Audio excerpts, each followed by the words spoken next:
Okay. So you guys just want to make sure you're picking a topic that you're interested in, so you can, again, use this as motivation to really um, get familiar with a paper and, some of the papers referenced in there. In the past too, some people have done like an experiment that they did in 401 as another topic that they present on. And so that's another option if you guys wanted to present on something like that. So yes, just clarifying, you do not necessarily, and also for those of you that are presenting on your research, I feel like I've had this a lot with my students, is that they want it to be like this perfect story to tell. And just the reality of doing undergraduate research is that it's hard, especially we're almost at a year of, going with COVID. So our access to lab has been really limited. So to have this expectation that you're going to have this big full story to tell, I think is a little unrealistic, and that's okay. You can still present on it, right? And so you can present your background, you can present your materials and methods, you can say, what you did, what results did you get, and if it's not everything you wanted, you can talk about like, this is what I would want to do, or this is why I think it didn't work, or this is what I still need to try that I haven't had the opportunity to try yet, and that's all okay. Okay, so as far as topics, did anyone have any questions about like topic selection, or want to run an idea by me? Yeah, I've been last semester too. I worked with Dr. Perry, kind of more about his website and technology in learning chemistry. And I know Fukudo kind of mentioned like, the presentation to be more heavy on the chemistry, but would that be an okay topic? I am going to be talking about like group theory and stuff, but it doesn't feel very like chemistry heavy. Well, so is this like the oh my gosh, the games like website? Yeah, so he wants to add a piece of it to help learn group theory for inorganic. Okay, so then maybe you're talking about how how we learn group theory without it, and then how does this improve upon it, right? So that the chemistry is in there, and we'll probably even learn something by listening to your talk.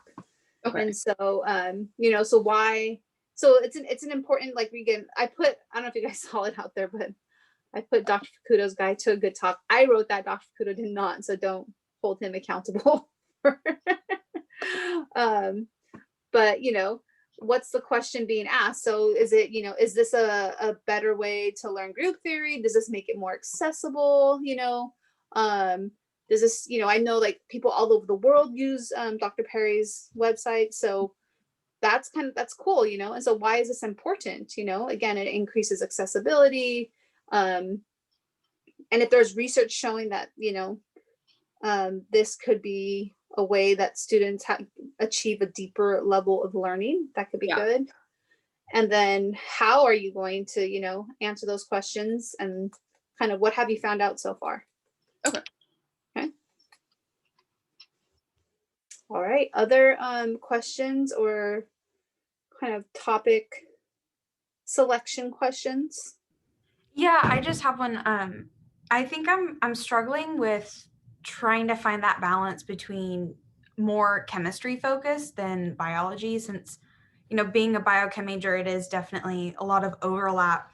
And so I'm wondering, like, in terms of how much chemistry you're looking for in a presentation, like what would be like the key characteristics? Oh, sorry. That's okay. Okay, so I think again, I think that sometimes when people think like there's no chemistry, I feel like a lot of times there ends up being a lot of words. And that's right there, like that's usually an issue, right? Is like, don't give me, just because if you think your talk is not chemistry intensive, that still doesn't mean there should be words. I think, like, to me, if there's data in there, like that can be a science talk, if you are talking about something biological, like if you're talking about a protein or an enzyme, maybe you show us the structure of the active site, and we can think about biological ideas with a chemist filter. So the research I did for when I was in graduate school was labeled as biophysical chemistry. We were using physical methods to study the chemistry of biological molecules, right? And so there's huge amounts of overlap. And so just to say like, oh, I'm biochem, there's not enough chemistry. I don't see an issue there. Okay, thank you. Yeah. So That helps a lot, yeah. So again, just, you know, if you can include some structures and don't make it all like words. Like we want, like, data is good, structures are good, you know, give us those visuals. And that's the kind of feedback I'll give a lot in this class, is like, take all those words off and put a visual up there, you know? Okay. Other questions or concerns about topics? If the, like, say the mechanism isn't totally well understood, is that still okay to kind of talk about in general and show like, hey, this is the theoretical mechanism for this thing and this is how it thinks it goes? Okay, cool. Yeah. It doesn't have to be like official, like if it's not known, don't do it. Okay. No. And okay. I think that you preface it that way, you know, this is the theoretical, this is the working theory right now, you know? Okay. And you know, a lot of things could still be disproved even if we feel like we know them. Okay. So make sure you guys sign up for your topic there, and get ready. Our first 2 presenters to practice next week. And also our feedback ambassadors, be ready. We'll talk a little bit about that today too. Other questions about topics or topic selection?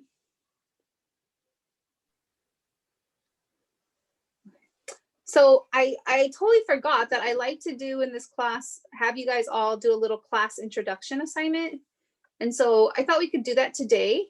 And again, if you guys, I just put this on here, so don't feel like, and it's not, you guys don't need to fill this out. You don't need to do anything. You just need to speak in class today. And so we'll do it. We're not going to do it right now, but I just want to get you guys brain primed and ready to think about this. Like, what's your name? What's your major? You know, your hometown, your future plans. And you don't have to include all of this, but kind of what do you want the class, other people in the class to know about you? You can talk about a distinguishing characteristic. Where do you think you'll be next September? Or where do you see yourself in 10 years? Or why did you choose chemistry? Describe one thing in your professional career so far you found exciting. Describe one thing you've learned in chemistry that you have found really interesting and tell us why. Again, we're going to do this today. You don't need to tell me all of this information, but it's just some guidance to help you introduce yourself to the class.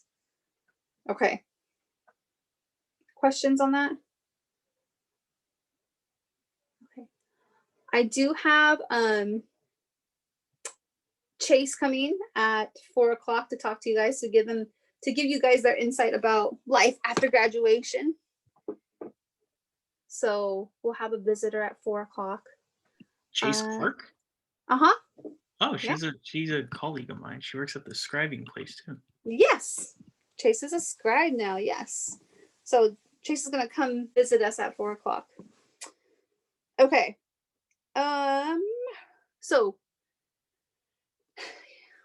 another thing I wanted to ask you guys is, like I said, I want there to be feedback ambassadors, because I don't want to be up here on my, like, you know, as instructor, just giving all this feedback. I want everyone to kind of get that skill of not only receiving feedback, but giving feedback. And I wanted to ask you guys kind of, what do you think are effective? You know, have you found any effective strategies to give feedback, or to or in receiving feedback? Like, what works well, or what do you like to know? Like, when you're seeking out feedback, what do you want to know, or what has helped you? And it doesn't even have to be in chemistry, right? It could be like you were on a basketball team and, you know, someone told you something that was really helpful as far as feedback. if there's like, for me, if there was like a really good comparison of somebody, like a colleague of mine, basically. So they, let's say, someone presents and it's awesome and everyone's like, yeah, great. And then I present and maybe it's not so awesome. And then they can kind of be like, okay, well, why? Oh, well, comparing to this person's presentation, they did a lot more talking about this, or they showed a lot more visuals of this. And maybe you should reduce, stuff like that. That helps, I guess. Okay, so like examples to a good presentation. Yes, yeah, literally, yeah.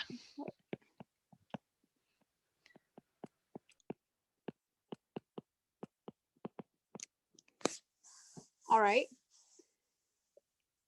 Any other thoughts?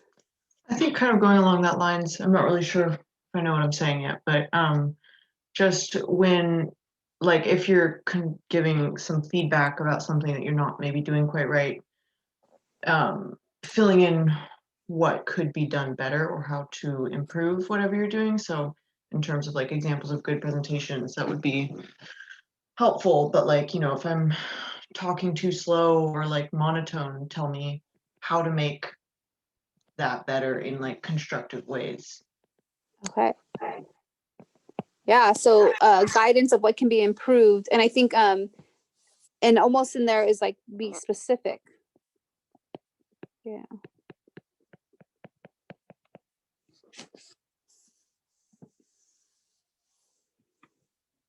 Other thoughts?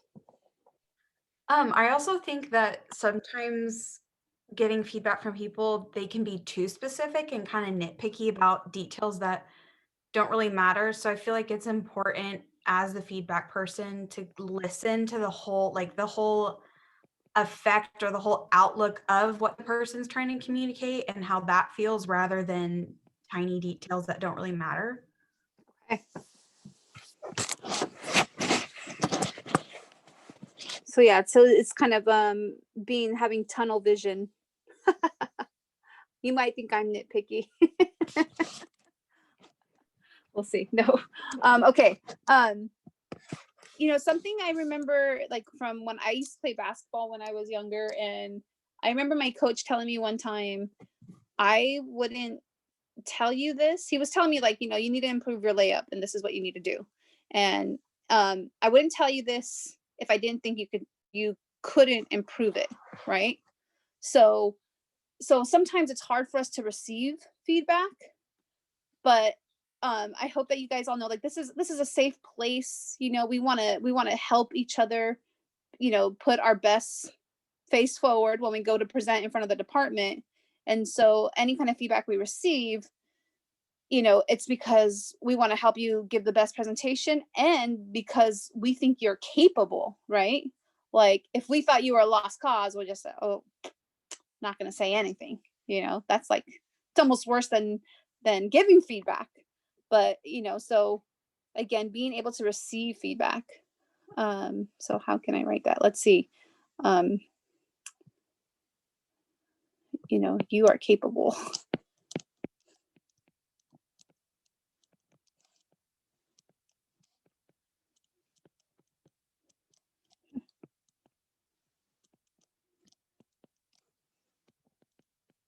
So therefore, here's some feedback on how you can improve, okay?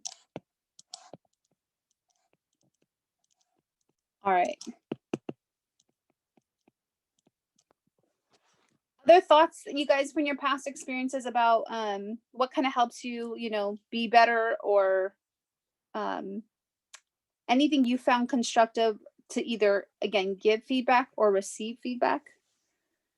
I feel like it's always nice to open with like what they did well, like compliment them first. You could Yes, I think that's nice too. Yeah, you could be like, I think you did this really well, but maybe you could improve on this in this way. Kind of softens the blow. And I will say this is something I need to work on so bad. Oh, Marilyn, you put in the sandwich method. I think that's like kind of like, here's what you did well, here's what you can improve, but then leave them on a positive note too at the end. Like one more thing, overall great present, or like my mom always says it's if you have something really difficult to talk to a person, you you kiss, kill, kiss is what she calls it. You start off something nice, you bring up the difficult thing, and then, you leave on this kind of good note. But yes, so Rachel, I like that suggestion. Yeah, open with what they did well. And like I said, I need to improve on this as an instructor. I noticed in myself that if you did it well, I kind of just check it off. I'm like, yep, that's what they were supposed to do. Yep. But then when I find that thing wrong, I'm like, that's what I comment on, or that's what I'm like, this is where you lost points. And so me, myself as instructor, I feel like this is something I definitely need to work on, is giving students that feedback on what went well.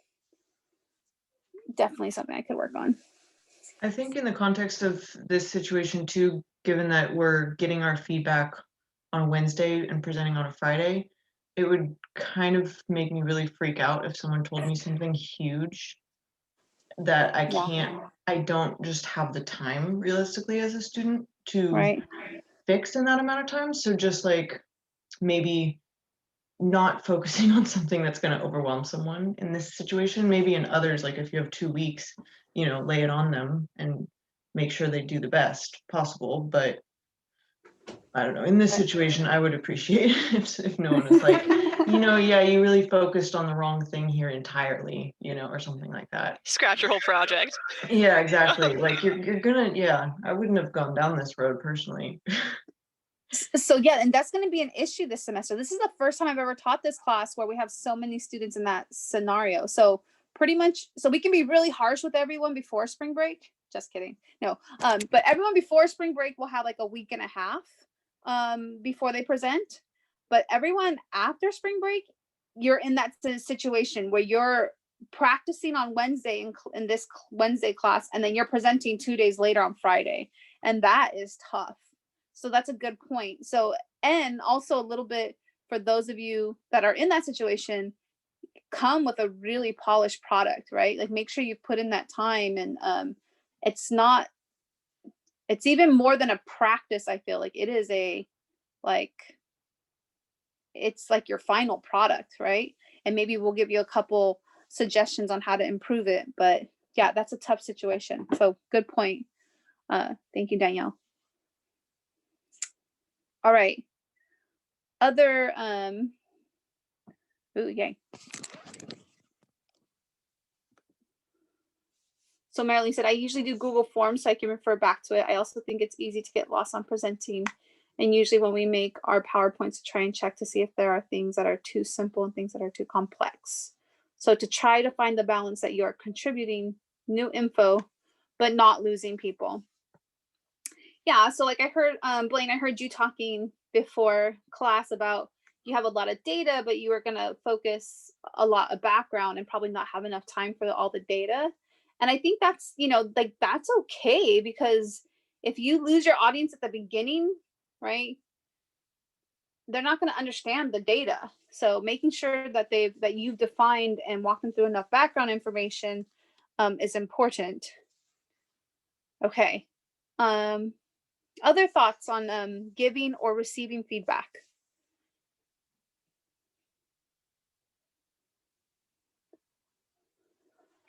I feel like a trap we fall into a lot, especially when we're doing peer-to-peer feedback, is like, yep, that was good. So is that helpful, to the presenter? So, okay.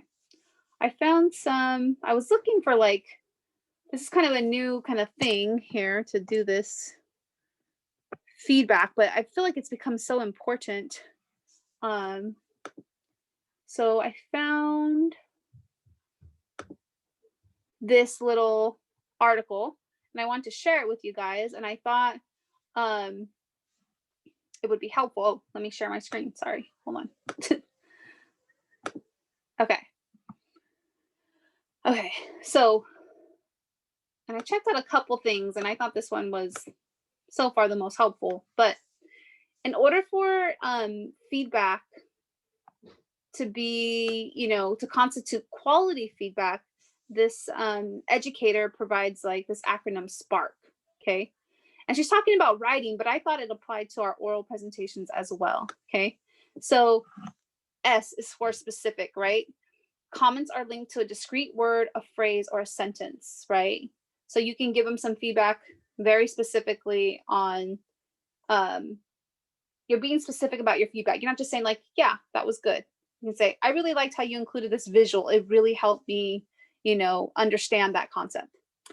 It's prescriptive, okay?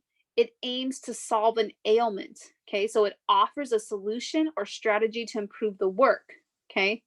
I'm not really expecting our feedback ambassadors to include like links or helpful resources. Maybe if you know one off the top of your head because you've been working on it somewhere else, great, share it, okay?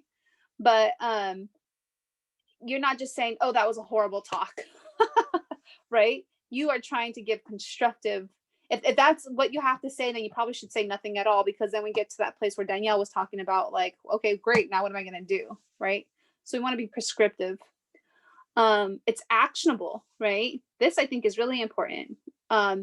It leaves the peer knowing what steps to take next to improve, right? They're not just reading this feedback going, right? So it leaves the person knowing kind of what to do next. Referenced, again, this, I'm not too worried about this one. Again, if you happen to have it, and in this article, the author says it should meet as many of these criteria as possible, right? It's not all of these criteria, but if you have references, that's always nice. But I'm not anticipating that we'll have a lot of referenced feedback in our class, but if you do, great. And then K, kind, right? It's mandatory that comments be framed in a kind, supportive way. And again, we are all working on this skill of giving and receiving feedback, okay? So I'll put these up on our page. But I just want us to really think about how we can give feedback to each other, because I feel a lot of times in our classes, I don't know, sometimes you guys seem pretty talkative, so it's good. I hope you guys, this will be a well rounded. And then sometimes I have classes where like I feel like I'm the only person talking. But I hope this will encourage you guys all to give feedback. And then it also gives every person in this class a chance to practice giving feedback. Okay. Any questions on feedback?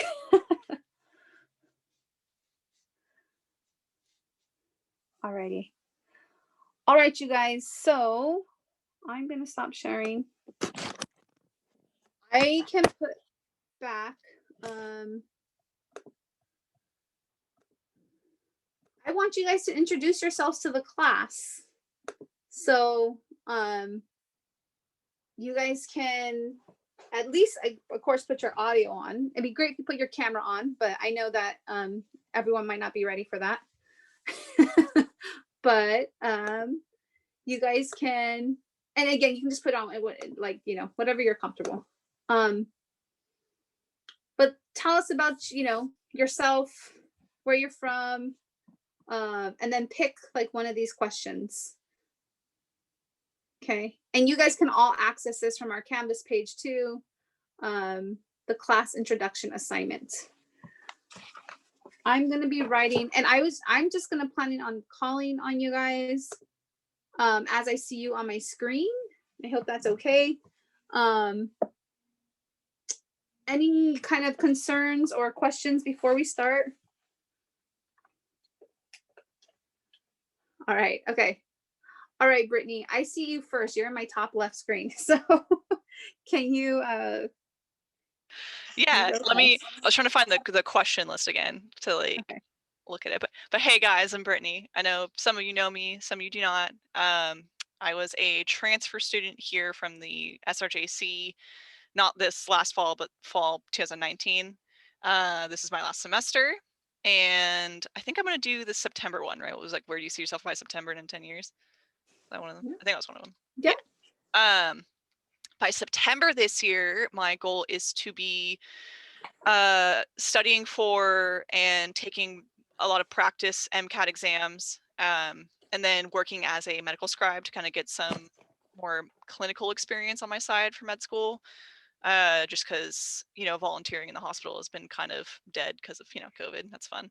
And then in 10 years from now, I would love to have finished med school, graduated, and be in my surgical residency, hopefully. If everything's going right in the world. Yay, Awesome. Yeah. Awesome. Okay.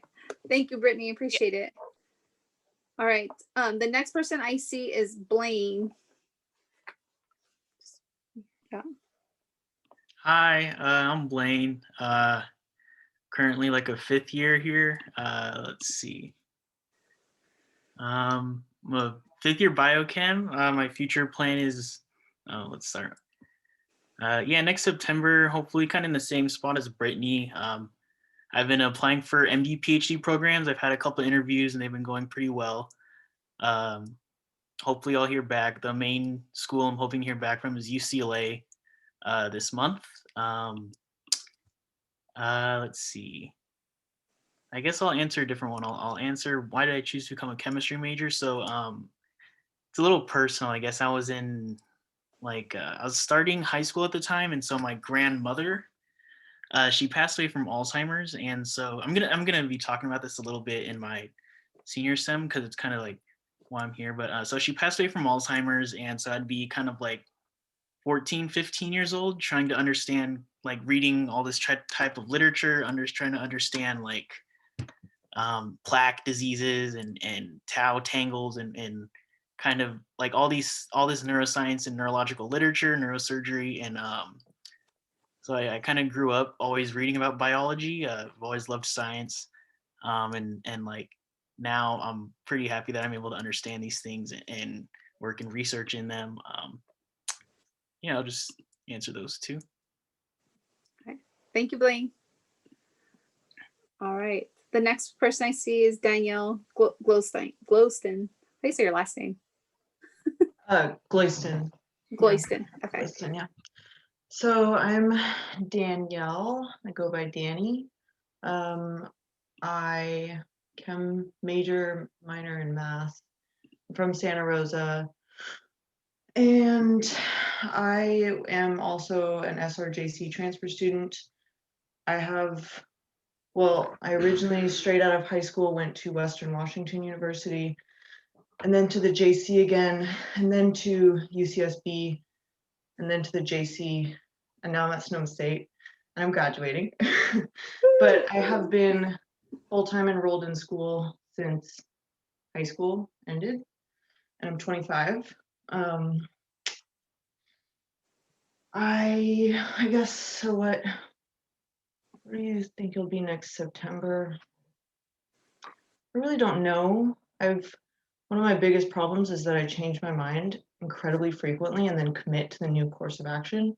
So I am like somewhere mid last quarter or semester, I thought, okay, I don't want to do chemistry, I'm going to do psychology. So I got involved in psychology research and I'm doing that. And then halfway through that, I decided, no, I want to be an occupational therapist.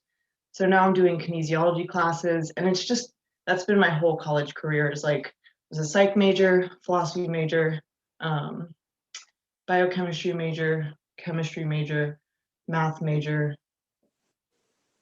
And now I'm thinking OT school, so who knows where I'll be, but hoping something comes of all of this, like jack of all trades. I wish that was still a thing, because I would love to do that. When you read about those people in the past who were like mathematicians coming up with new stuff in the field, and then also philosophers, and then also doing chemistry, and then also doing, whatever, psychology.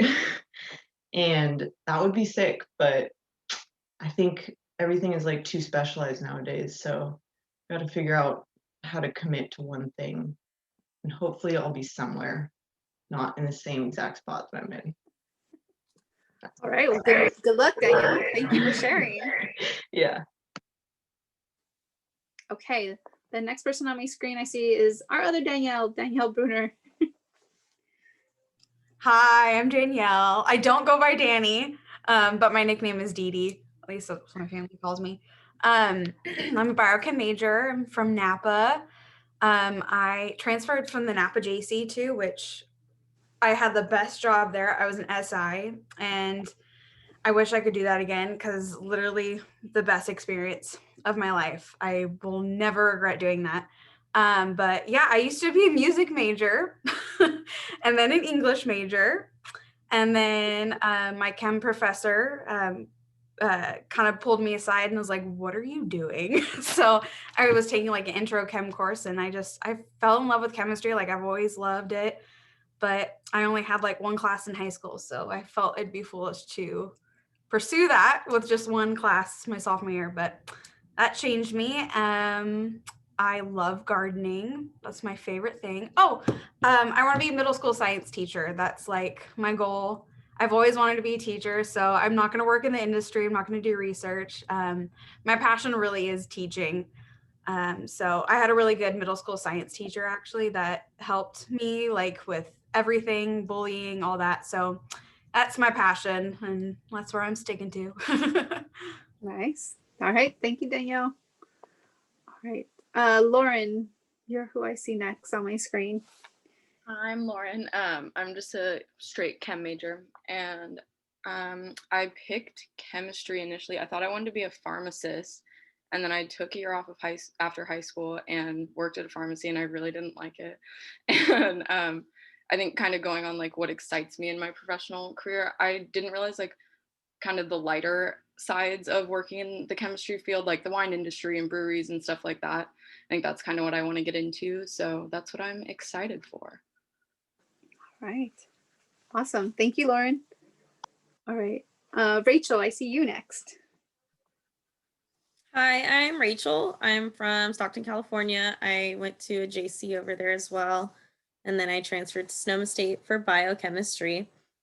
I'm currently, over COVID, I was fortunate enough to get a job in the industry. I'm over at Sonoma LabWorks, and we test, it's mostly cannabis products, and we test for metals, microbes, the cannabinoid potency, pesticides. And so I'm just doing sample prep over there, but I'm really stoked to have my foot in the door somewhere. So in September, I'm hoping maybe I'll get the opportunity to start as an analyst and kind of like work my way up there. In 10 years, I really don't know. That's a long time, but ideally I'll be using my degree. As a woman, I'll probably have some kids that I'll need to worry about, but we'll talk about that later. Yeah, I'm really excited to be so-called in the industry. I'm excited for the talk on Friday to learn about like the wine industry as well, Lauren. I think that he's going to have a lot to offer in his talk, and then hopefully he'll explain maybe like some entry-level positions and some things like that too. But yeah. All right. Thank you, Rachel. All right. Next on my screen, I have Marilyn. Hi guys, I'm Marilyn. I'm a biochem major. I transferred in 2019 too I was kind of a weird situation. So at first I was at Napa once I was fresh out of high school, and then I did some like community service work, and then I also did like event planning for a while and planned a few murder mysteries, and I was like, you know what? I have gray hairs. I'm not doing that. So so then I transferred and went to Solano so I could do more STEM courses, and then eventually got to Sonoma State. I'm from Fairfield as well. So what else was there? I'm hoping to go into food chemistry and cosmetic chemistry because one day I woke up and I was like, you know what? I've always wanted to be a mafia boss, and like the closest thing to like drugs is like makeup, which is like really expensive, like $40 for one little tiny bottle, which is like close enough. I was like, okay, we're gonna do that. Let's see how that goes. I'm down. Okay, so we're gonna see where that takes me. All right. Good luck, Marilyn. Let us know how it goes. Keep in touch. Okay. Ethan, you're next on my screen. Hi, I'm Ethan. I'm gonna pull up the questions real quick. So basic questions, like I'm Ethan Ng, and I know like no one shared their contact email, but I wanted to share mine, ng@sonoma.edu, because I just think it means that I'm the first person to ever go to Sonoma State who has like my last name, because they didn't put like an E on that thing. Like they just gave me like my last name at sonoma.edu. So like that's cool. I'm a fourth year biochemistry major, and I'm from San Ramon, and this is where I'm sitting right now. I'm gonna field two of these questions. One, why'd you choose to be a biochemistry major or like chemistry? I originally wanted to be a doctor, but funny thing is, I didn't think I could get good enough grades to get in, and like I took that like Science 150 course that like Dr. Lin has, and I was like, you know what, like I don't really like gross things or like a lot of like these other like things that are like associated with being a doctor. And then like I started doing research with Dr. Wiles, and I was like, oh, this is awesome, like this is cool. So like that's that. And then my plan for September, I'm gonna take a second to brag because there's no way I don't. I got into UCLA, PhD like chemistry for like chemical biology. So like I'm gonna be doing that. And 10 years, I thought I actually was having like imaginary conversations in my head with people because like we all do that sometimes. I thought of a really baller way to answer this question, but it's not actually like the way like I would actually answer the question. So I'm just gonna say that either A, like I would hope that like my dad's a pharmacist and my mom's like a chemical engineer who works for like a biotech company. So like the family trade is like working in like would be like drug development. So like that would be how I would do the family trade. But like to me, that feels like kind of like a bad guy thing to do, you know, like the pharmaceutical companies are never like the good guys, you know what I mean? So like maybe like, I don't know, like I'll find out some way that I can like do some like sort of like something better for the world. Hey, with the COVID vaccines, maybe maybe people's perspective toward the pharmaceutical industry will change. We'll see. Okay, thank you, Ethan. Next on my screen, I have Valerie and Tessa. So you guys can decide which order you guys want to go in. Hi, we had to figure out who was going first. So my name is Valerie. I'm a fourth year biochem major. I'm from Moore Park, which is in SoCal. It's like an hour from LA. And let's see, where do you think you'll be next September? And then where do you see yourself in 10 years? I'm not too sure. September, I just want to be like employed like anywhere. I want to work in a lab. I know like wine chemistry is really interesting to me, same with like Lauren and Rachel. But I'm kind of open to anything because finding jobs can be hard, but then maybe in 10 years, I'll have a job that I really like and I want to figure things out, and I'll take that time to do that. And why did I choose to be a biochem major? I really liked chemistry in high school. I always liked all my science classes, and so I figured that was like a good route to go. If I like it and I can make a career out of it, then that's good. So yeah. Perfect. Thank you, Valerie. All right, Tessa. So my name's Tessa. I'm a chemistry major. I'm from Half Moon Bay, which is like a small little coastal town. I chose to be a chemistry major because I kind of grew up with science. Both of my parents are scientists. My mom graduated with a biology degree. My dad graduated with a chemistry degree. So I kind of just grew up with it. I've been used to following my dad around in his lab. I'm honestly not sure like what I want to do with my degree 100% yet. Originally, I wanted to do something either analytical or pharmaceutical because that's what my dad does. But forensics also sounds really cool. I just don't really know how to get myself in the door with a job with that. But also wine chemistry sounds interesting. So I'm not sure yet, but we'll figure it out.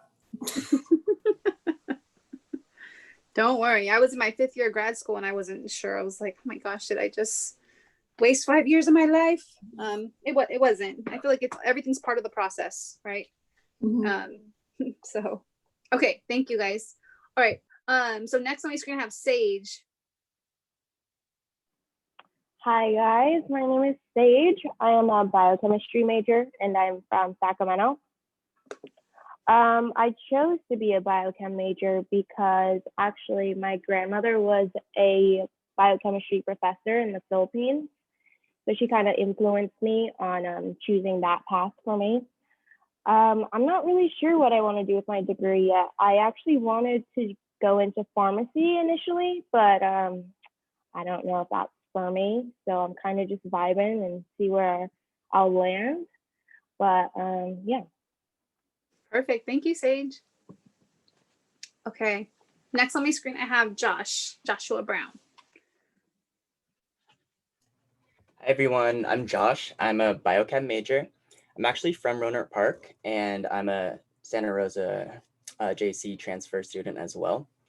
After graduation, I'm not too sure what I want to do. I originally applied as a nursing major, so I had the plan of graduating with biochem and then going on to get my BSN, and that's still an option. I'm not too sure right now. I've also been debating moving to Japan for a while and teaching English over there. But honestly, right now with COVID, I don't really know. We'll see, I guess. Yeah. Yes, I think a lot of people are in that situation. Thank you, Josh. All right, Blake, you're next on my screen. Hi, I'm Blake. I'm from Roseville, near Sacramento area. I'm a transfer student. I started at the JC, and I played football there. And then I had a couple offers to go Division I, but I chose not to. I chose to focus on school and then switch from kinesiology to chemistry major and transferred to Sonoma State. Something I found interesting is during the COVID, during break, I started working for a lab doing supercritical fluid extraction, and then mainly on like cannabis products and that. And it's a closed loop system, but it's pretty interesting and pretty cool. And then I chose to become a chemistry major because in high school I didn't really like chemistry, and the teacher told me I was bad at it. I should never study it. And then I kind of forgot about that. And then by the time I got to college, I found it interesting and it was a lot easier. And yeah. All right. It's nice to meet you, Blake. Thank you for sharing. Thanks. Okay. Next on my screen, I have Madison. Hello, I'm Madison. I usually go by Maddie. I'm from Sacramento, California. My major is biochemistry. Why did I choose to become a chemistry major? Originally, I wanted to be a veterinarian, but I realized that I actually just don't want to do that because there's a lot that goes into like studying all the parts of the animals, and it's just a lot for me. So I was like, okay, maybe not that. So now I'm kind of just figuring out what I want to do. I'm honestly not sure, but probably we'll just get a job somewhere in a science area, and then hopefully from there I can progress into a higher paying job with my major. And yeah, that's pretty much it. All right. Thank you, Maddie. All right. Daniela, you're next on my screen. Okay. Hi guys, I'm Daniela. I'm a chemistry major, and I'm actually from Windsor, so not too far from Sonoma State. I'm not sure what my future plan is just yet. I'm kind of just figuring it out. I've, like others, have had change in paths, so I'm getting there. And I chose to become a chemistry major in high school. Sorry if you guys hear snoring. It's my dog, I swear. I chose to become a chemistry major because in high school I took a chemistry class, and they kind of gave us a little bit of a insight of what it was to be in lab, and I loved it, and I haven't looked back since. And so I'm just, having a chemistry major, I know there's so many different things, and so my plan is to, work in the industry around here in Sonoma County, hopefully in, in the beer or wine industry, but, we'll see where life takes me. All right. Thank you, Daniela. All right. Next, I have Stephanie. Hi everyone, I'm Stephanie. I've been here at Sonoma State for too long. This is my 6th year, and even now I was like, am I gonna finish? I honestly don't know where I'll be in September because I don't even know how the semester will go. I started off as biochem, and then kind of towards the end of my biochem career, I was like, I can't do this. So then I switched over to math, and then I still did not love that. So then I went back to chem, and then I added a Spanish major. So I'm trying to finish that.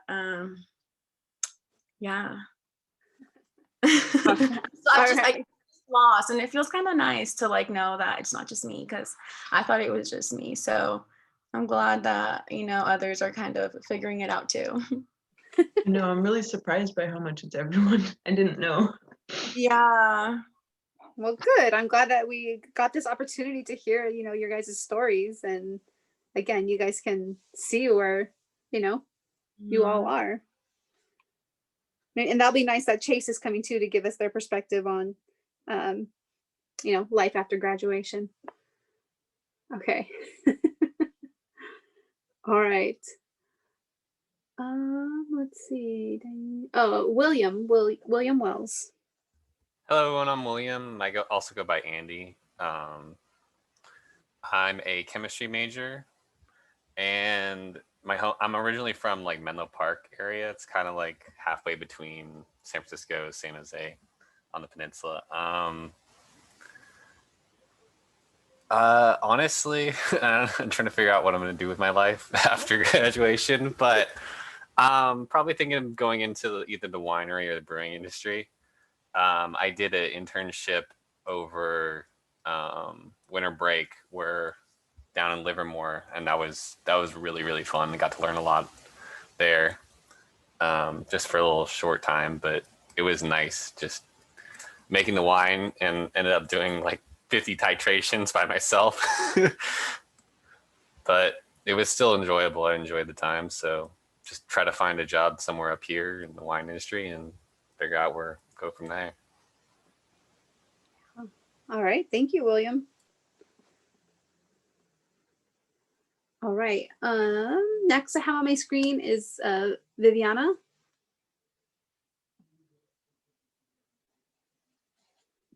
Hi everyone, I'm Viviana. I'm originally from San Diego, California, but I moved up to Santa Rosa when I was a senior in high school. So I'm also a SRGC transfer student as well. The main reason why I got into chemistry was I don't know if you guys also had Dr. Moz. He was fantastic. Yes. And just made me fall in love with like chemistry. So that's how I kind of got into this field. And to answer one of the questions on here, one of my distinguishing characteristics is I'm pretty quiet, so I never really talk or show my videos, so it's a new experience for me right now. Thank you for being brave. I appreciate it. Okay, Ricardo, I have you next. Okay. Hello everyone, I'm Ricardo. I'm a chemistry major student, my bad. I'm from Marin, Saramfel. It's like really close by his house. The reason I got into chemistry is because I really enjoyed food chemistry. I thought that was like a really interesting topic, chemistry and food. So just bringing both two things I really enjoy. I'm currently working in the wine industry, so I hope to continue that in this September. And in 10 years, I hope to, I don't know, maybe do some R&D, some research and development in food chemistry. All right. Thank you, Ricardo. Next, I have Katie.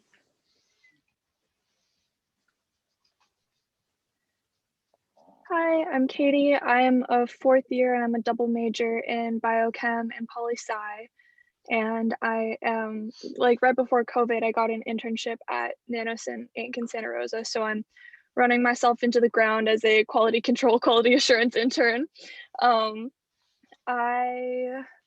have no idea what I want to do with my life anymore. I thought I knew, but now I'm not sure.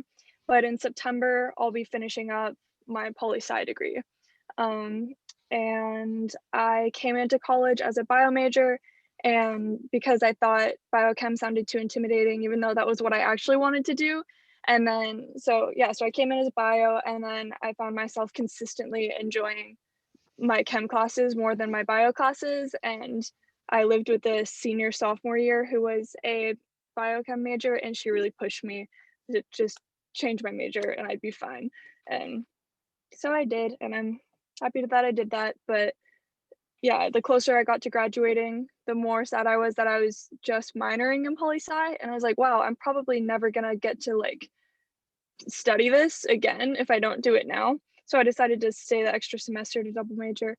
Oh, Blaine, it was Marissa Mullins. But yeah, so I'm doing quality control and quality assurance, but I don't think that's what I want to do with my life. I don't think I definitely don't want to work in GMP. And I was originally planning on pharma, but I'm having sort of the same dilemma as Ethan, like a moral dilemma about working in pharma. So we'll see where I end up. But for now, I'm just procrastinating, figuring out like what I'm gonna do with my life by staying in college for longer. All right, thank you, Katie. Appreciate it. All right, next on my screen, I have Jorge. Hey guys, my name is Jorge. I'm from Vallejo, so I stay in the Bay Area. Other than that, I don't really know what I will be doing in September. I was supposed to be graduating this semester, but now I'm not. So I got one more semester to go to really finish up. Other than that, I guess the reason I got into chemistry growing up, I watched Dexter's Laboratory, and I was like, I want to be like Dexter. I want to create stuff. I want to do stuff. Other than that, and then when I really got into high school, chemistry was like the one thing that really interested me, and I stuck with it, and here I am. All right, thank you, Jorge. Okay, next I have Jewel. Hi, my name is Jewel. It's okay. I'm from San Francisco. I went to the community college there and transferred to Sonoma State. I'm actually a double major, and I'm double majoring in biochem and stats because tuition is expensive and I'm trying to get the most out of my money. And I chose to be a chemistry major because initially at my community college, I was a bio major. And in taking those biology courses, I realized that I don't actually like biology and it's really hard and there's a lot of memorizing.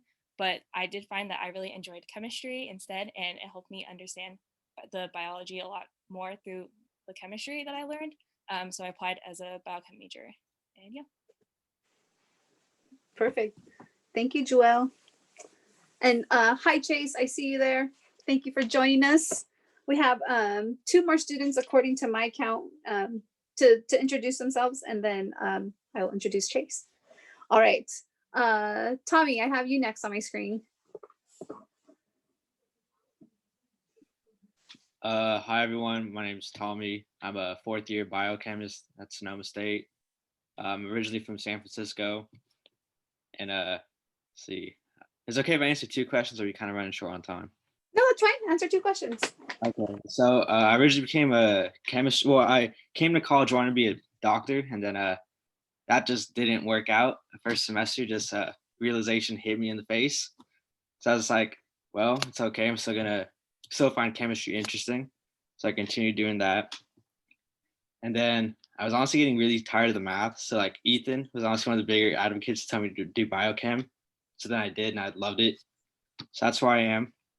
And then see, in September, hopefully I find myself working in a crime lab somewhere for forensic science. That's what I really want to do with my career. And then 10 years from now, big picture, go to grad school, get a degree in toxicology, and hopefully be a head of a lab or work for the FBI for a toxicology report department.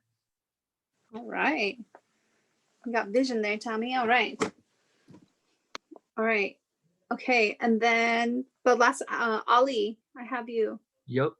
Okay. So what's up, guys? I'm Ali. I'm a biochem major. I transferred about 2 years ago from the JC, and I chose biochem just because I kind of find the underlying mechanisms of like how the body functions pretty interesting, and I can kind of tie that in with like what I want to do in life, which is just pursue medicine and become a doctor, like specifically just internal medicine, because they usually take on like trickier cases, and I like that, and I just kind of like challenging myself. Like that makes me stronger. So yeah. All right. Thank you, Ali. Okay. Did I miss anybody? I don't think so. All right. Okay. Well, then we can get started with our guest today. So I invited Chase. I've been trying to invite different alumni to whenever I teach 497 to speak on their experiences. And so thank you, Chase, for agreeing to come today. I really appreciate it. Chase, you just graduated, right? You were last spring. Yeah. Yeah. And Chase worked in my lab. And I will let you, Chase, say what, you can introduce yourself and you can kind of, and you guys, this is informal.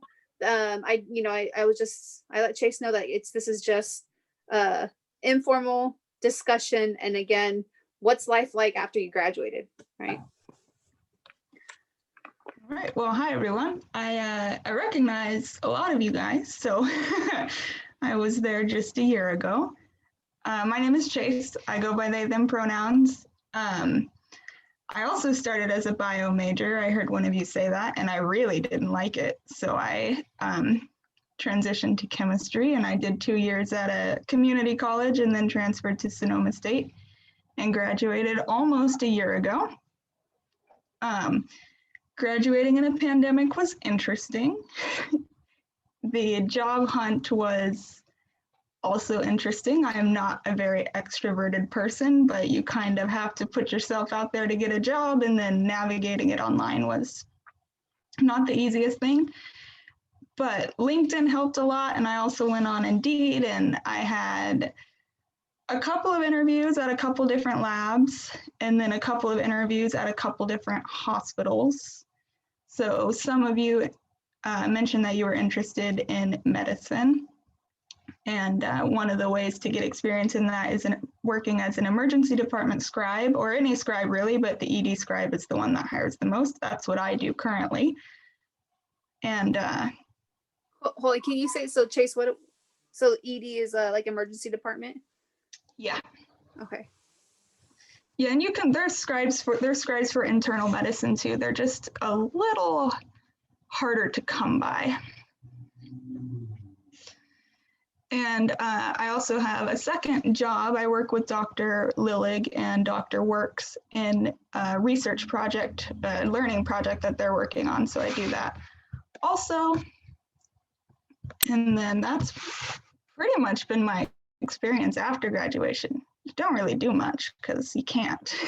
But I think one of the things I've learned the most is, like, especially with chemistry and biochemistry, it comes up in all facets of life, and I continue to learn and reinforce concepts from general chemistry to metabolic to everything in just like everyday life, and it's really incredible.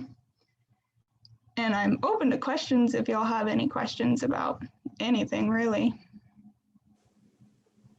Does anyone have any questions? Chase, when you started scribing, because I know Blaine said that he works with you as well, did you get it through Blaine kind of thing, or did you get it through like Scribe America? Because that's sort of where I'm gonna go towards after I graduate. Yeah, I had applied through Scribe America, and then the chief scribe at the time happened to be another student in my metabolic chemistry class. Nice. So, yeah. Cool. Awesome. Thank you. I have a question about scribes in general. I just don't really know what they are. Could you describe what it is? Sure. So I'll talk more about the emergency department scribe, as that's what I'm familiar with, but you can pretty much extrapolate it to any scribe position. You are essentially following the doctor around, and you take all of their notes for them. So there's different aspects to a medical note, which I'm not sure. I mean, I didn't really know that before going into it, but there's a very structured way you have to write notes as a physician. And the first section is like the HPI, where it's like a paragraph about why the patient came in, what their chief complaint is, any associated symptoms or things they've tried to alleviate that. And then you go through a little checklist and click on and off of symptoms, add anything to a physical exam section, And then there's like an MDM where you talk about the medical process and how you came to a diagnosis. So you essentially follow the doctor around, you take all their notes for them, and if they do any procedures, you record everything they did. And then at the end, they go through and they sign it and they change anything. But it's the best way to be a physician without being the physician. So.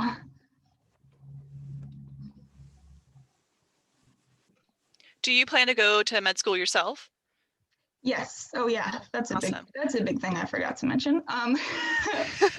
Yes, I will be applying for the 2022 cycle.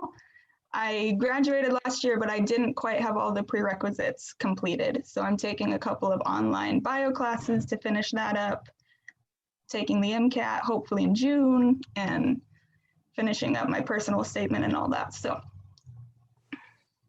that's exciting. Good luck. Thank you. What kind of classes can you take online for applying for something like med school that are accepted? Because I'm just always worried about classes online, I guess.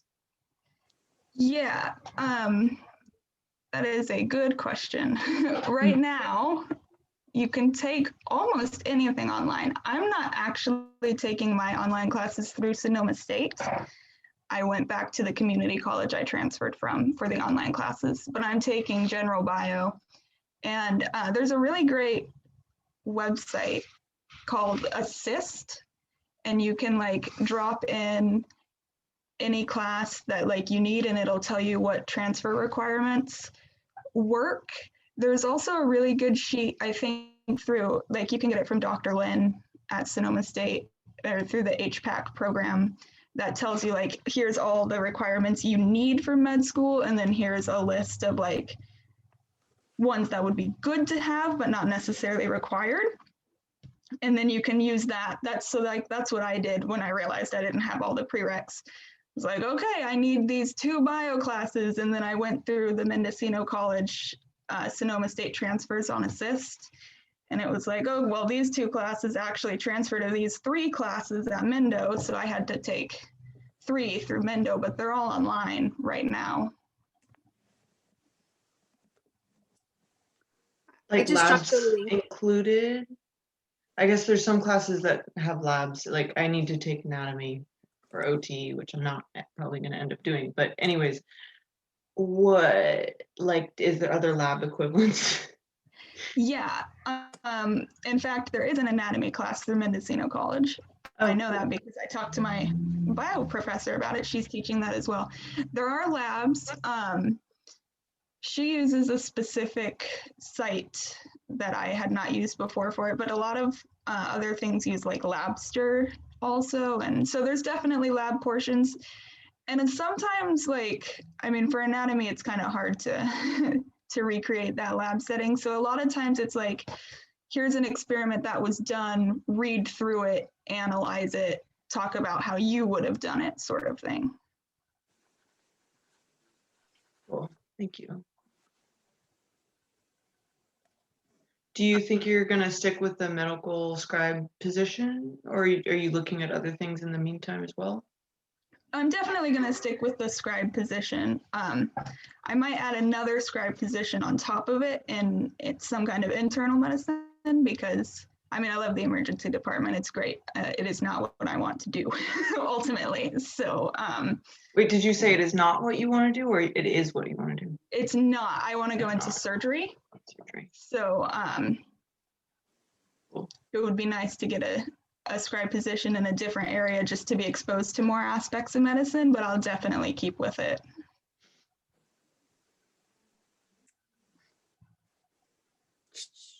Chase, did you was it any a shock getting used to what kind of patients might come into the emergency department, or what kind of injuries?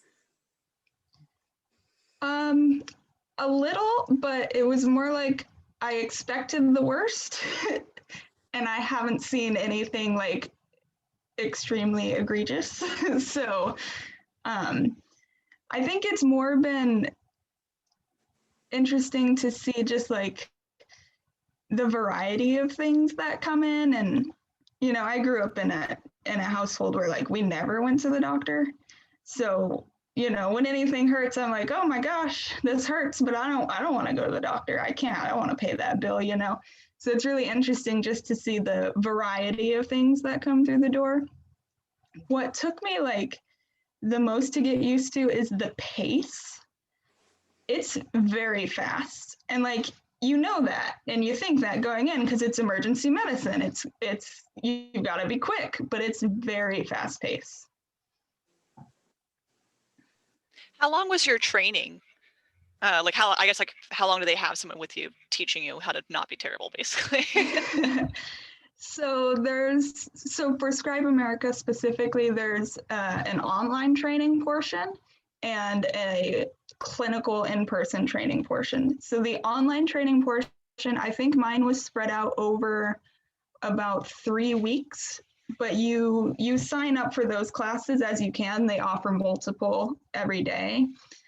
So you can really put that into 1 week or 3 weeks. It's kind of your own pace thing.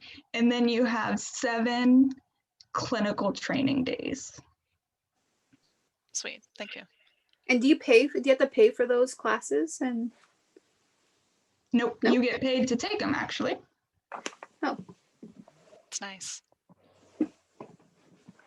So maybe this is just more personal, but you said that you grew up not wanting to go to the doctors because of the price, because of I don't want to pay for that. Yeah. Does that tie in terms of you wanting to go to medical school? Do you want to like go work at like a kind of clinic-y place, or I guess this is super long term? Yeah, it's definitely factored into like how I think about medicine.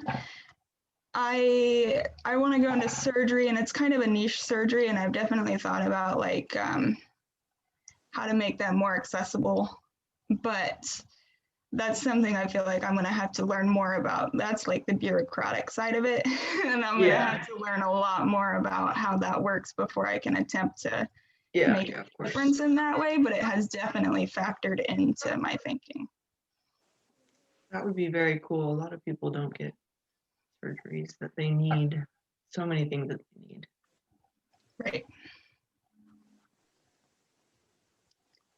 Chase, I was going to ask you, were you aware there's a career center at Sonoma State? And if yes, like, did you use it, or did you find anything useful, or what, you know? I did use it. I used it a lot. Like I went to a resume building seminar, and then I had people check my resume, which was really helpful, actually. I highly recommend it. I know it's online now. I think I have access to it through the Sonoma Canvas, but I haven't explored it since it went online. But yeah, I definitely found it really helpful and I only used the resume portion of it, but I definitely had a really solid resume by the end of it. And they were telling me to put things on there that like I wouldn't have even thought to put on. So, and then when I had interviews, people would specifically mention those things. And it's like, oh, well, I'm glad I was told to put that on there, because I would not have otherwise.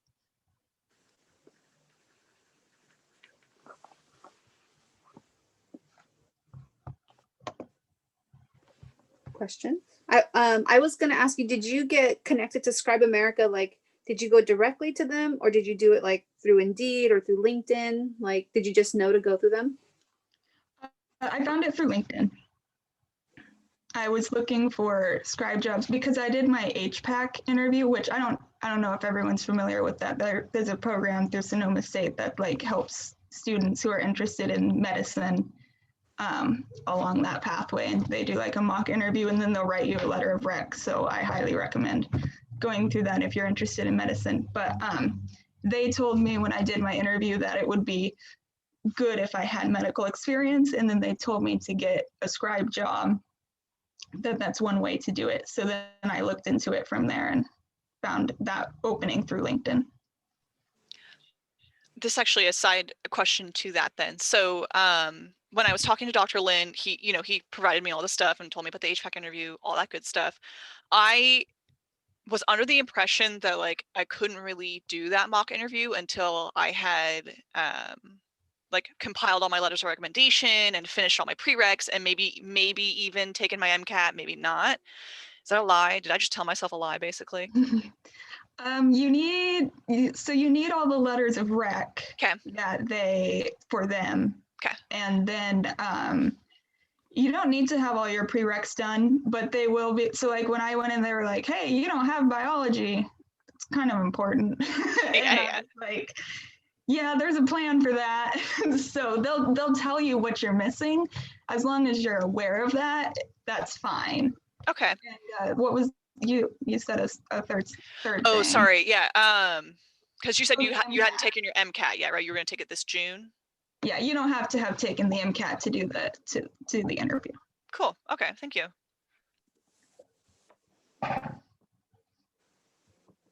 Other questions?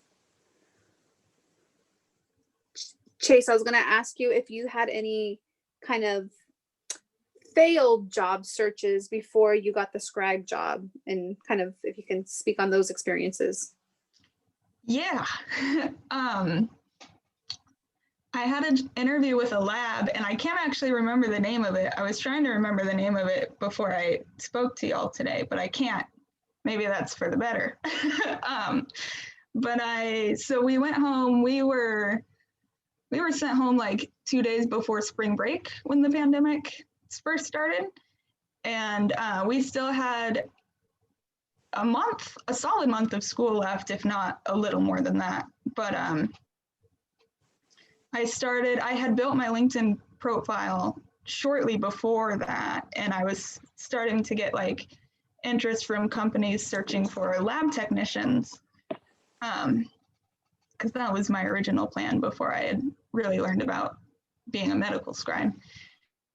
And I got a phone interview with a company, and they were like, "Oh, it looks good. We'll have a secondary interview with you." And then I spoke to my professors, and I like rearranged my classes because there were certain days that I would have to miss in order to do that job. And then I didn't hear back from them for a while. And then I like emailed them and asked, if when the secondary interview was going to be, and I just never heard back from them. I was like, okay. I have rearranged my whole schedule to fit this, and nothing ever came of it. And then I had another interview with the company NanoSem, which some of you might be familiar with. I know they send out emails to Sonoma State students a lot for like summer internships or research positions open through them. So I had an interview there, and they were really great. And I ended up doing like a phone interview with them. That was really interesting because I couldn't see them. It was an audio phone interview, and there were like 6 people, and they were asking me all these chemistry questions, and I was like, I knew them, and I was very proud of myself for knowing them, but it was intimidating. And then I had an in-person interview with them, I think in June, and ultimately they ended up offering me a job at the same time I was offered the medical scribe job. And just for my future goals, the medical scribe position was the way to go. But I did have, some experiences with other jobs and interviews. What kind of chemical questions did they ask you? I put together, So I had put together a short presentation for them just on like work I had done. And I think, so that lab there's a lot of organic synthesis involved there. So I put together a presentation on porphyrin synthesis, which is what I had done in the 401. So if some of y'all are in 401, you might do that lab, or you would. I don't know how it works now. Is 401 live? Yes, in person. So I put together a presentation on that, and then they asked like questions about the synthesis, or okay, you don't have any ethanol available, what would you use instead to achieve the same result? And then they asked other questions, like I remember, it was like, what area of the graph does a carbonyl peak show up on IR spectroscopy was one of them. And Wow. Wow. What'd you say to the, like, if you didn't have ethanol available? I would just go like, I don't know, methanol?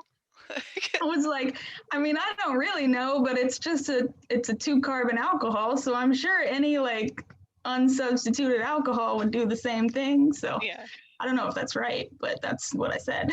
that's what I would say. Yeah, so I think it's more just about demonstrating that you have an understanding of chemistry as opposed to getting the right answer. They still never hired anyone for that production chemist job. So if any of y'all are interested, let me know. I felt so bad. I was like, I'm sorry. We've been going through this for like a couple of months, and but Did they ask you to put together that presentation, or did you take that upon yourself to do that? And no, they asked me to do that. Sorry, what company is this again? NanoSen? Nano. This kind of question for you, and I guess anyone who's already working in the industry, like, did you feel prepared with your chem or biochem knowledge from Sonoma State? Like, do you feel like you got enough training in your job? Like, my biggest fear is that they're gonna be like, okay, you should know this, bye. And like, Definitely, but I would say that preparation I didn't feel confident in it until my last year at Sonoma. When you take 401 and either 402 or 441, depending on what your major is. I was just a chemistry major, so I didn't take 441, I took 402. You're thrown into the lab, and it's like, okay, here's your goal, figure out how to get there. And so that really prepares you for a lab job, I feel like. So I definitely felt like I could handle it. Okay. And Chase, I thought you brought up a really great point when you made a slide about something you did in 401, you know? And so I think sometimes as students, we might not think to include some of our coursework in our skills, right? When we're applying for jobs, but, you know, this curriculum was chosen for a reason, you know, because we want you. Sometimes I think like the students might feel like, well, the instructor's not even helping.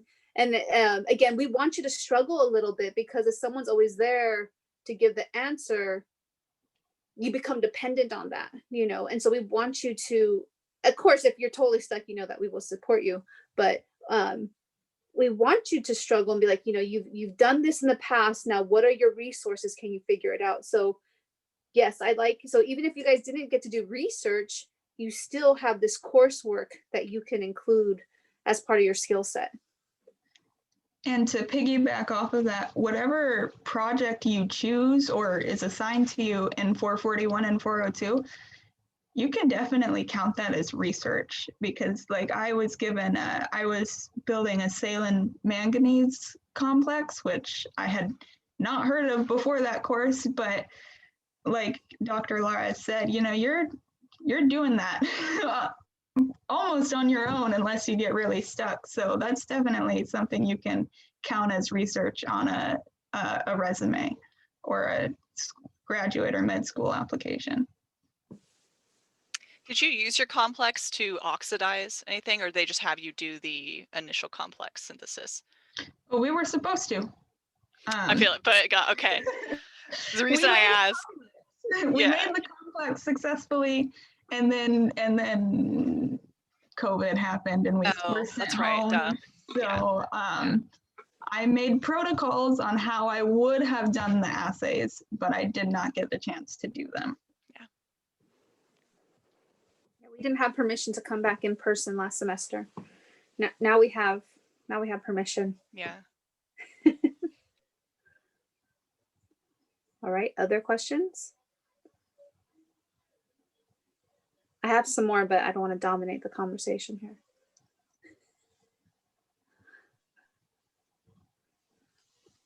here. Chase, I was curious about, this might be kind of, I don't know, different for you, but because you are taking classes right now, but I remember like being an undergrad, and like, it's like always your to-do list is so large, right? Like you have to do this for this class, this for this class, this for research, you know, maybe you guys are working on top of that. And do you find any relief from that after graduation? It's actually really interesting that you asked me that, because this is something I've been thinking about recently. My last semester at Sonoma State, before COVID happened, I was very overworked / overwhelmed. I had taken college classes starting my senior year in high school, and every summer and every semester all the way up through graduating. I never had a semester off. And most of the time it was fine, but by the time I got to the end, I was just very tired. And I constantly had this thought of, oh my God, I'm supposed to go to medical school after this? Like I still have 4 years of med school. I have a 5-year surgical residency. I have a 2-year fellowship. I have a lot of education to go, and I'm already tired. But there's a silver lining to this. This semester and last semester too, I've really been re-inspired by learning. And I think, I'm taking less classes. I took 1 class last semester. I'm taking 2 classes this semester. And that if you're able to take a step back and not get overwhelmed by everything and really just think about, like, science is incredible, and the way it interlinks and the way you see it and everything around you is just astounding. And I forgot that because I was overwhelmed with everything. And then, burnout is a really, really good way to put that. And then really this semester, as I've been going through the bio classes of bio, a subject that I was just like, no, I can't. I don't like bio. It's too hard. As I've been learning it, it's been really great. And, bio is a lot of chemistry. I'm just going to say that, put that out there for those of you, because some of you said you don't like bio. I definitely didn't like it. And in this class, I'm like, oh, I already know a lot of this because a lot of it's chemistry. So I think having a break from learning is good. And I'll have a year off from I'll have no classes next year while I'm in between while they're reviewing my med application pretty much. So I don't remember what your question was. No, but yeah, just like that relief from that constant, I think when you're an undergrad, and I've told people in grad school, it's kind of a different kind of mental challenge. I can't speak on like med school or dent school or farm school, but in undergrad, I felt it was just like, okay, like it was just going. And then in grad school, like the challenge was more, there was a mental challenge, and I didn't have a test or assignments due every so often, but like I said, I got 5 years down the line, and it was a real mental thing. Like, oh my gosh, like, am I even doing what I'm supposed to be doing? Is this project going to work? Like my results are all over the place. Like, did I just waste 5 years of my life? And like everyone in my family's like, how come you didn't graduate last year? Like, why is it taking you more than 4 years to graduate from your program, And they didn't understand that you could take anywhere from 4 to like 8 years to graduate from a PhD program. And so it was a different kind of mental challenge, but what I loved was I could just focus on like my research project. Like that was really cool. Like on just the science. There's definitely a sense of relief, and I'll share the kind of like a full circle moment I had. I was working in the emergency department, and it was my first or second week after training. So I was on my own, and there was a code called, and the person had stopped breathing, and they were doing CPR and all the things. And the doctor just yelled out, give them bicarbonate. And I'm taking notes, right? So like I wrote that. And then later I was like thinking about that equation with like water and CO2 goes to the bicarbonate, which goes to HCO minus and H plus or something like that. Don't quote me, I'm a little nervous, so I might not have it exact. But and I was thinking about that, and I was like, oh, now I'm going to think about Le Chatelier's principle. And if I'm adding this bicarbonate, I'm going to shift it this way. And now I'm going to have less acid or CO2 or something in that. But, and so it was really this moment of like, oh, I understand why we're doing this because of the education that I have. And there's been lots of moments like that working at the emergency department, but it's really interesting to see what you're learning come to life. That's cool. That's awesome. All right.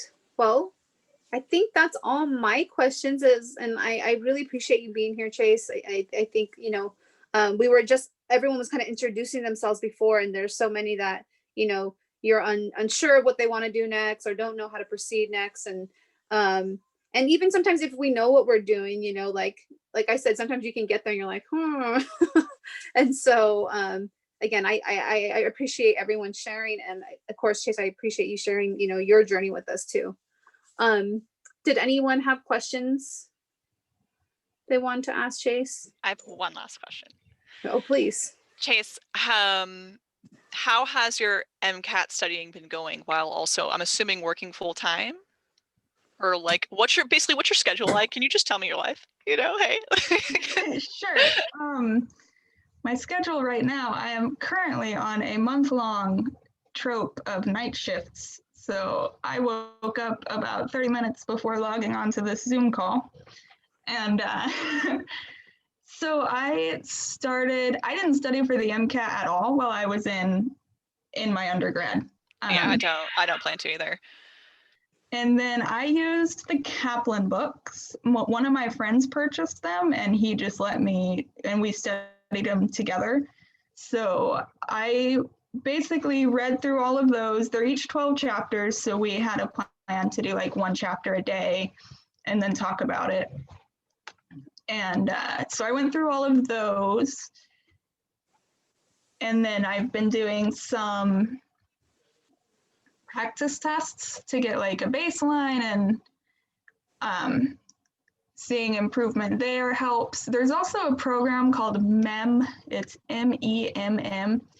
It's expensive, not gonna lie, but their bio section is free and it's really great. It's got flashcards that are built for you, but they're built in like, there's a lot of research on how to format your flashcards and what's the best way to do that, because we, you know, usually when we make flashcards, or I'll speak for myself, when I make flashcards, it's just like a term and a definition, which apparently is not the best way to to retain information, which makes sense, you know. So they format their flashcards in a way that really helps long-term retention. I was supposed to take my MCAT on January 15th, and it was canceled because of lockdown orders. So I have not been studying for the MCAT as much as I could be, because I had like built my studies up to the week before the 15th, and then that didn't happen. But yeah, I highly recommend. I mean, there's a lot of resources out there if you can't afford to buy them, and it's very expensive. It's kind of disheartening how expensive it is. Oh, and then my work schedule. So for Scribe America, since you said you're interested in that, you are required to work at least 2 night shifts a month and at least 1 or 2 weekends a month. Otherwise, the schedule kind of flip-flops. So like I am on night shifts until like the 10th-ish, and then I have like 2-day shifts, and then I'm back on night shifts for a while. I like the night shift a lot, so I don't mind. And I've told my boss that, so she usually puts me on there when there's openings. But so the schedule is a little weird, I will say that. It's interesting to keep a routine when you're constantly flopping back and forth between night and day shift. The night shift is 10 p.m. to 6 a.m. and then the day shift is 6 a.m. to 2 p.m. And we don't have shifts between there right now because of COVID, but otherwise there's like a noon to midnight, and there's one other one. I'm not sure what time it's offered. Sweet. All right. Are you currently working like a full 40 per week, or do they kind of like, can you kind of roughly set your schedule? I don't really know. So I guess that's a good question. They send out a survey each month, and you write what your availability is. I'm always just like, oh, you can put me on whatever shift. So I guess maybe that's why my schedule is very odd. I don't know. I know a couple of the other scribes, like Blaine, is taking classes, so there's days that he can't work, or one of our other scribes is in nursing school and she can only work 4 shifts a month. So she has her schedule pretty much set. So I think there's definitely, you're able to structure it. There's flexibility. Okay, that's really cool. Yeah. And does like the weekend shifts you said, is it that specific to just Saturday, Sunday, or is it like Friday, Saturday, Sunday? Basically, do they include Friday as like a weekend kind of? I don't know the answer to that. No problem. Okay. Thank you, by the way. Yeah, no problem. Alrighty. Any other questions? I wasn't super familiar with this job. Like, I know it's a thing, but are there people that go to school just to do this, or is it kind of always like a stepping stone for people? It's generally a stepping stone for people. There are higher ups in it, but once you kind of go higher up, you don't really scribe anymore. It's more about recruiting scribes and then teaching scribes and organizing stuff. So once you advance, you don't really scribe anymore. Is what I've seen. So interesting.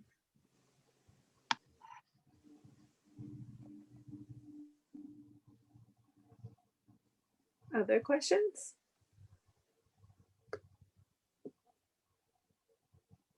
All right. Well, Chase, thank you so much for being here. I think that was really useful, and I appreciate you giving us some of your time. And so thank you very much, Chase. And I'm sure if anyone would want to contact you, you guys can send me an email and we can arrange something. Yeah, for sure. All right. Yeah, thanks for listening to me ramble. No, it was useful. All right. There's a couple things I want to tell the class, because I know some of you were saying that you were interested in like the wine industry and stuff, and I want to make you guys aware that like there's Gallo Winery, and they've come and talked to our students before, and so they have, like, if you go to Gallo careers, okay, and interns, there's internships for current students, but I've seen a lot of our students do this, the graduating senior. I'm not sure what it looks like under COVID, but I've had students go and do this internship and they really liked it. I know it's a lot of work during the harvest season. So that's like towards end of summer and fall, but then I've seen them stay on past the internship time. So people who are interested in getting started, this is, I think, an opportunity. Also, Chase and Katie mentioned Nanocin, so that seems like a company. I've never heard of them before today. Eurofins, I was gonna write that in the chat. I've had students go do internships at Eurofins, and well, I'll write it in the chat when I can.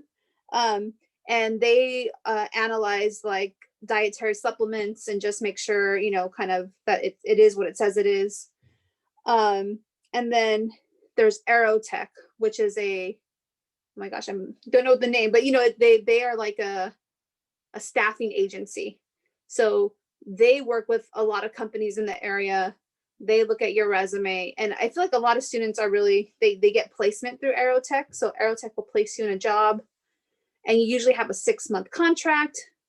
And then Aerotech gets like a portion of your salary for that 6 months. And then after those 6 months, if it works well between you and the company, then people stay on with the company. And then usually you're not sharing your salary with Aerotech anymore. It's not significant. I know a lot of students have done it and it seems to work out okay for them. So those are some other options as well. And you guys remember there is the Career Center. I think you mentioned you all have access to these online sources. So a lot of the workshops, like Chase mentioned, the resume workshop, they've recorded and put into that Canvas course. So beginning resume, advanced resume. So again, utilize your resources and contact them. I'm sure they still are doing, person-to-person appointments via Zoom. All right.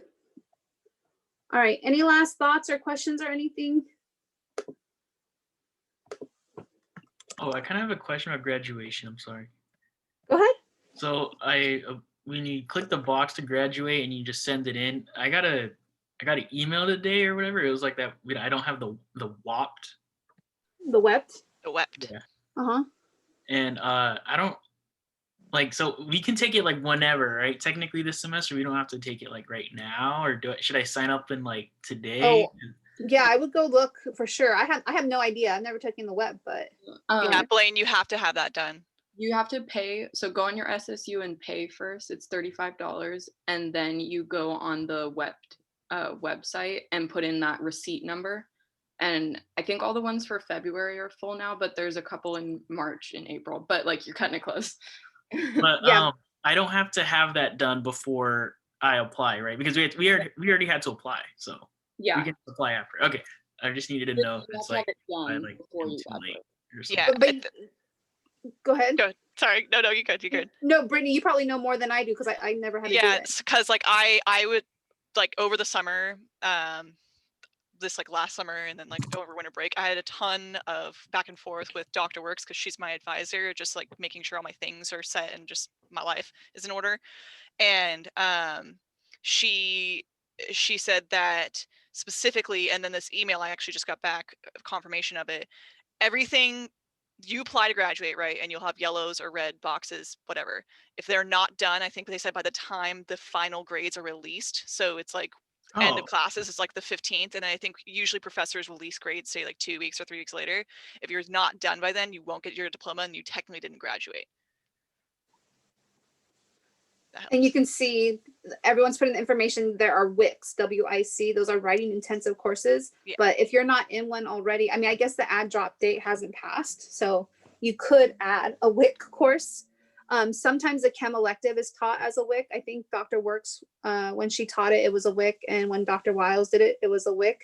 And meaning if you get I believe it's a C or better in that class, then you will meet that requirement of the WEP without having to take a standardized test. But the course has to be a designated WIC course, a writing intensive course. And I think that drop date hasn't passed yet. So you could technically add a WIC course if you'd rather do that. But then there's a lot of writing going on. There's a lot. The WEP is the way to go, but definitely sign up. They fill up really fast. It's really not bad, Blaine. Like I took it last semester. Like yeah, I at a just didn't random know if time. I was like too late or not. I've heard like if you fail it, they have like someone else review it, and then if you fail it again, someone else reviews it. So they like Yeah, it's like really hard. almost very hard to not pass it from what I like. You basically have to just use like all like, UR type acronyms, like you're not even trying. Put some effort and you'll be fine. Yeah. Also, Dr. Lars, one question about graduation. Yeah. Who would I talk to for debating and basically seeing to get a class waived? Because from 120, they're saying that I didn't meet the requirements. And right now I'm having to take another 4-unit class, which puts me at 20 units for the semester. Oh my gosh. Yeah, so like I'm trying to find out like who would I talk to get that waived, because 20 units it's tough. We should set up an appointment to chat. Okay. Yeah. And let's see what's going on there. Yeah, because I Okay. Okay. luckily Yeah, when that's a I lot. submitted my application to graduate, I got like a couple red boxes, and I was like, that's a lot more than the 12 units I was hoping to take. But Okay. Yeah, we should definitely talk about that. Related to graduating, has anybody else sent in, because I guess you're supposed to like contact the bookstore to get your cap and gown. I did that and I haven't gotten contacted. Has anybody else gotten contacted about it? Oh, I didn't even know we had to do that. Yeah. Oh, Yeah. no.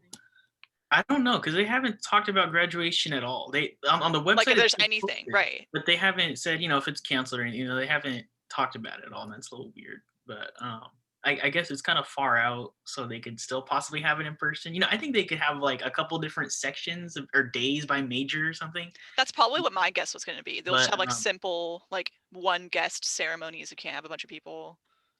But Lauren, you said that you did get contacted by the bookstore, like you put it in, or no? No, I No. thought Okay, just kidding. Okay. like when we need to submit stuff or something. Okay. Because all I did was get I submitted in to be like, I want to get my cap and gown, I guess.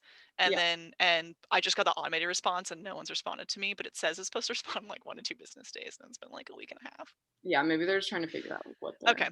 They probably don't know what the situation is. I feel like it's always evolving. All right.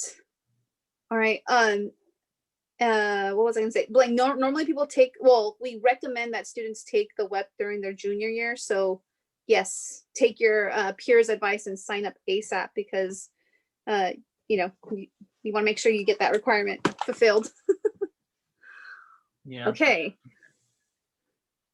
Any other questions or comments? Maybe I just want to advertise those recruiting companies are pretty good. But so I applied for a scientist job through a recruiting company, and it was actually, I don't know if I could say, it was for Bosch Pharmaceuticals, and they had a recent merger. And it was just for a regular science position with like scientist position.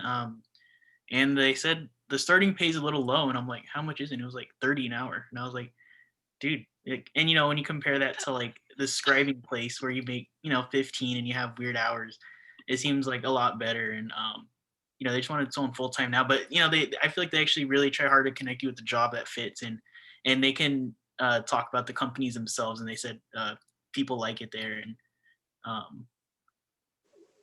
I don't know, I feel like the recruiters actually put in a lot of work and can fit you somewhere. So. All right. Thank you, everybody. I think I really appreciate everyone sharing today. Even before, not only Chase shared, but you guys all shared, So I appreciate it. And again, hopefully, you've talked through Zoom. So, hopefully when we do our seminars through Zoom, that will be a little primer.